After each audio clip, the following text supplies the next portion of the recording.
The pond had already been searched. Deputies stood along its banks, canine units tracked the ground nearby, and divers went into the water. Drones scanned from above. When nothing appeared, people sighed with relief. The pond was declared clear. But only days later, everything changed. That very same pond became the center of heartbreak when the body of 7-year-old Liam King was discovered there. A discovery that raised more questions than answers. How could a place searched so thoroughly suddenly reveal what everyone feared? Was it nature concealing the truth? A failure in process? Or something even more complicated? This is the mystery that now grips Asheboro, North Carolina, and beyond. On Sunday, September 7th, 2025, at about 1:30 in the afternoon, Liam King was reported missing. He was just 7 years old, nonverbal, and living with autism. For any family, a disappearance is terrifying, but for a child with special needs, every minute matters. His family quickly contacted authorities. What began as a missing child report soon grew into one of the largest searches the community had seen in years. Within hours, the story spread. Local news cut into broadcasts. Volunteers left their homes to join the search. Neighbors, strangers, and entire families showed up with flashlights, ATVs, and drones of their own. The urgency was real. This wasn't just a child missing. This was a vulnerable child in immediate danger. Authorities launched a command post near Liam's home. Search dogs were deployed, sniffing the ground for scent trails. Deputies marked areas already searched, while volunteers walked shoulder to shoulder through the woods. Heat-sensing drones scanned thick tree cover. Helicopters circled overhead. Then came a troubling detail. Footprints. Small ones, believed to match Liam's shoes.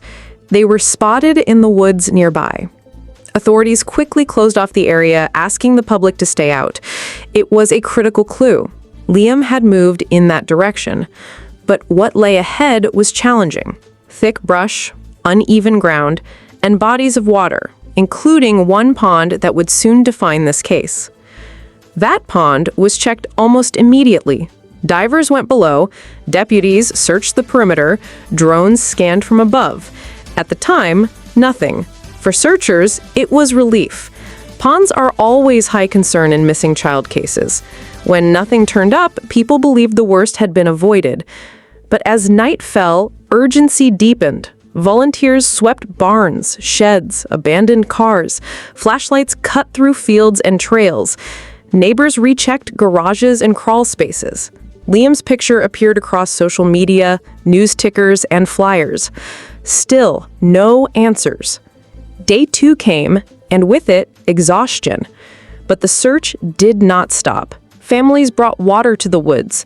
Churches gathered in prayer. Businesses donated food for search teams. Despite everything, silence continued. Then, 2 days later, the silence ended.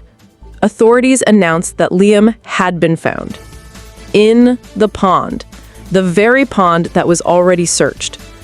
The contradiction stunned the community. People asked, how? How could he be there if it had already been cleared?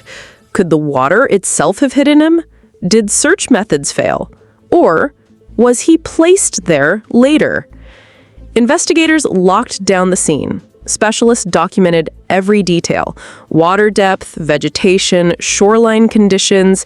They studied impressions in the mud for movement. Each detail mattered. Detectives returned to the timeline. If Liam was not in the pond during the first search, then when did he arrive? Was he there all along, hidden by silt and roots? Or had something shifted? Water changes with time. Murkiness, temperature, rainfall, they can all conceal and then reveal. Was that the case here? But investigators had to consider a harder possibility. If the pond was truly empty at first, then who or what placed Liam there later? The official examination may answer this. Specialists will look for environmental particles, signs of timing, and tiny clues only visible under a microscope. These findings may confirm whether Liam entered the water on day 1 or if something else occurred after. Meanwhile, detectives analyzed drone footage frame by frame. They pulled video from doorbell cameras nearby. Volunteers were interviewed again. Every angle mattered because the timeline had to make sense. And as investigators worked, the community responded. Vigils were held, candles lit, flowers placed. People demanded answers, but also honored Liam's life. For now, the case sits at a crossroads. If the pond concealed him, it is a lesson in how nature can mislead. If shifting conditions revealed him, it is a reminder of persistence. And if it was something more, then detectives must follow every lead until the truth emerges. And now I turn to you. What do you think explains this mystery? Was it simply the pond concealing him? Was it timing, where the water changed between searches? Or is there another possibility, one we haven't yet considered? Share your thoughts in the comments, but please keep them respectful. And tell us, where are you watching from? Are you in North Carolina, somewhere else in the United States, or tuning in from another part of the world? Let's see how far this conversation reaches. And most importantly, subscribe and turn on notifications, because the next official update may change everything we think we know, and you will want to be here when it happens.